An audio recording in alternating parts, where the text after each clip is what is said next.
આજરોજ જેટકો દ્વારા ઇલેક્ટ્રિક આસિસ્ટન્ટની ભરતીમાં જે ગેરરીતિ કે જો ગોવાચારી થઈ તેને લઈને અમે રજૂઆત માટે જેટકોની જે વડી કચેરી છે બરોડા ખાતે ત્યાં ઉપસ્થિત થયા હતા અને ત્યાં અમે એમડી સાથે આજે મુલાકાત કરવા માગી રહ્યા હતા। ત્યારે આજે અમારી મુલાકાતમાં એવું કમિટમેન્ટ આપવામાં આવ્યું કે તમને એમડી સાથે મુલાકાત કરવામાં આવશે।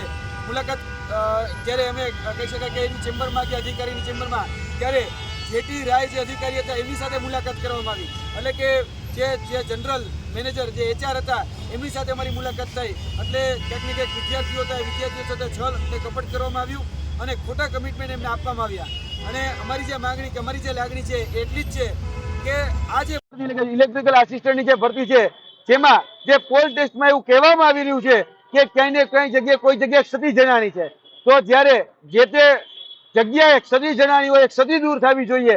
અમારી એટલી જ માંગણી છે કે જે પોલ ટેસ્ટમાં જે જગ્યાએ ક્ષતિ છે અથવા તો જે જગ્યાએ ગેરરીતિ થઈ છે એ ગેરરીતિ સુધારવામાં આવે। પરંતુ જોવા જઈએ તો ક્યાંક ને ક્યાંક અત્યારે જે રીતે માહિતી પ્રાપ્ત થઈ રહી પ્રમાણે સરકારે નવી પરીક્ષાની તારીખ જાહેર કરી દીધી છે કે 28 કે 29 તારીખની આજુબાજુમાં પોલ ટેસ્ટની પરીક્ષા લેવામાં આવશે અને 8 કે 9 તારીખની આસપાસ એ લેખિત પરીક્ષા છે લેવામાં આવશે। અમે સદંતરિતાનો વિરોધ કરીએ છીએ કેમ કે જે જગ્યાએ ક્ષતિ જણાની એમાં જોવા જઈએ તો પોલ ટેસ્ટ, તો આ પોલ ટેસ્ટમાં જે નીતિ નિયમો હતા જેમાં જેને આપણે રિક્રુટમેન્ટ રૂલ્સ કહીએ છીએ એટલે કે આરઆરમાં સ્પષ્ટ લખવામાં આવ્યું છે કે 2 નંબરની વિગત જો જોવામાં આવે તો કે ઉમેદવારે ગટર પોલની 6 મીટરની ઊંચાઈને ક્લેમ્પ લગાડવામાં આવેલો છે તેની ફરજિયાતપણે સ્પર્શ કરવાનો રહેશે। આમાં ક્યાંય એવું લખવામાં નથી કે હાથેથી કે પગેથી સ્પર્શ કરવો।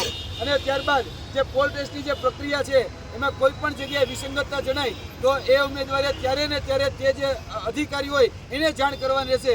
ત્યારબાદ કોઈ પણ એમાં ગેરરીતિ કે કોઈ પણ બાબતો સામે આવે તો તેને ધ્યાન દોરવામાં આવશે નહીં। આ પ્રકારની એમાં રિક્રુટમેન્ટ રૂલ્સ છે એમાં સ્પષ્ટતા કરવામાં આવી છે કે આ રિક્રુટમેન્ટ રૂલ્સ પ્રમાણે એની ભરતી થવી જોઈએ।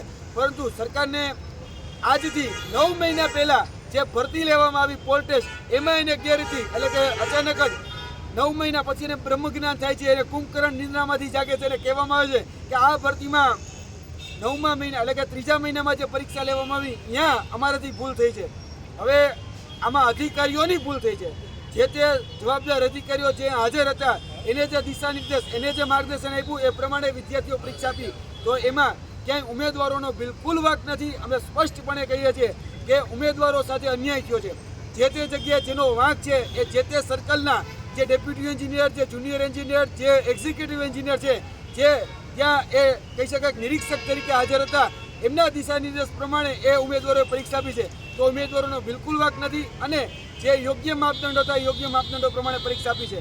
હવે સરકારે આ વિદ્યાર્થીઓ સાથે ફરીથી અન્યાય કર્યો છે અને કહી શકાય કે ફરીથી આ પરીક્ષાની નવી તારીખ જાહેર કરી છે અને જે HR હતા અમને એવું પણ જાણવા મળ્યું કે એની બદલી કરી નાખવામાં આવી છે, પણ મૂળ તો જે જવાબદાર અધિકારીઓ જે હાજર અધિકારીઓ હતા એની ઉપર કોઈ જ પ્રકારના એક્શન લેવામાં આવ્યા નથી। અમારી પહેલી માંગણી એ જ છે કે જે જગ્યાએ જે તે સર્કલમાં જે અધિકારીઓએ ગેરરીતિ કરી અથવા તો ગેરરીતિમાં ભાગ ભજવ્યો એ અધિકારીને દૂર કરવામાં આવે। એ અધિકારીઓના વાકે આ વિદ્યાર્થીઓ જે પ્રમાણિક અને ઈમાનદારીથી જેને પરીક્ષા આપી છે એ શા માટે ભોગવે? અને ક્યાંય એવું જોવા મળ્યું છે કે ભાઈ આપણે ઇલેક્ટોરલ પ્રોસેસમાં જોવા જઈએ તો ચૂંટણીની પ્રથા આપણે ચૂંટણીથી જ્યારે કોઈ કેન્ડિડેટને પસંદ કરતા હોય અને જ્યારે એ શપથવિધિમાં હાજર થવાનો હોય શપથ લેવાનો હોય અને ક્યારે એવું સાંભળ્યું કે ભાઈ તમારા જે તે ઈવીએમમાં ક્યાંક ભૂલ થઈ તમારે ફરીથી રીકાઉન્ટિંગ કરવું પડશે અથવા તો ફરીથી તમારે સામાન્ય જનતા પાસે જવું પડશે, તમારે ફરીથી વોટિંગ કરાવવું પડશે અને તમારી આ જે જનનેતાની પરીક્ષા રહી તમારે ફરીથી આપવી પડશે। આ પ્રકારની ક્યારેય એ પરીક્ષાઓમાં ફરીથી રીચેકિંગ કે રીપરીક્ષાઓ નથી થતી, તો આ ઉમેદવારોની પરીક્ષામાં શા માટે ગોબાચારી થઈ છે? આ સ્પર્ધાત્મક પરીક્ષામાં જ ગોબાચારી શા માટે થઈ છે? 30 જેટલી જીપીએસસીની પરીક્ષાઓ રદ કરી નાખવામાં આવે, ગૌણ સેવાની પરીક્ષાઓ રદ કરી નાખવામાં આવે। આ વિદ્યાર્થીઓ સાથે ક્રૂર મજાક થઈ રહી છે। એ રાજનેતાઓની પરીક્ષામાં જો કોઈ પ્રકારની ગોબાચારી ન થતી હોય તો આજે જે વિદ્યાર્થીઓ છે એની પરીક્ષામાં જે ગોબાચારી થઈ છે એમાં જરા પણ સાખી નહીં લઈએ। આજે અમે એમડીને મળવા માટેનો સમય માંગ્યો છે અને જ્યાં સુધી એમડી અમને નહીં મળે ત્યાં સુધી અમે આ જગ્યા છોડવાના નથી। આવનાર દિવસોમાં અમારે જે પણ મોરચે આંદોલન કરવું પડે, જે પણ મોરચે લડવું પડે એ તમામ મોરચે અમે લડવાના છીએ। એ પછી અમારે ઉર્જા મંત્રીના ઘરનો ઘેરાવો કરવો પડે, વિધાનસભાનો ઘેરાવો કરવો પડે, જે પણ જનપ્રતિનિધિને મળવું પડે, જે પણ પક્ષ વિપક્ષ અપક્ષને મળવું પડે, તમામને મળવા માટે અમે તૈયાર છીએ, પરંતુ મારે ન્યાય જોઈએ છે. આ ઉમેદવારો સાથે જે ક્રૂર મજાક થઈ રહી છે એ મજાક અમે જરા પણ સાચી નહીં લઈએ. અમારી એટલી જ માંગણી છે. આ પ્રતિષ્ઠિત માધ્યમથી અમે સરકારશ્રીને મેસેજ પહોંચાડવા માંગીએ છીએ કે ભાઈ તમને લાગતું હોય કે પોલ ટેસ્ટમાં જ્યાં સતી જણાની તો એક સર્કલની તમે પોલ ટેસ્ટ ફરીથી લ્યો. ચલો અમે સહમતિ આપીએ છીએ. અમે દરેક વિદ્યાર્થી આગેવાન તરીકે હું તમને સહમતિ દરેક વિદ્યાર્થી તરીકે હું તમને સહમતિ આપું છું કે અમે જે તે સર્કલમાં ગેરરીતિ થઈ હશે, જે પણ સર્કલમાં એ ખામી હશે એ ફરીથી પોલ ટેસ્ટ આપવા માટે તૈયાર છીએ. પણ લેખિત પરીક્ષા અમે શા માટે આપે? તમારો હાથ દુખે છે તો હાથ કાપો, પણ પગ શા માટે કાપી નાખો છો? જે જગ્યાએ ભૂલ થઈ છે, તમને પેટમાં દુખે છે તો પેટનો ઈલાજ કરો, તમે માથાની દવા શા માટે લ્યો છો?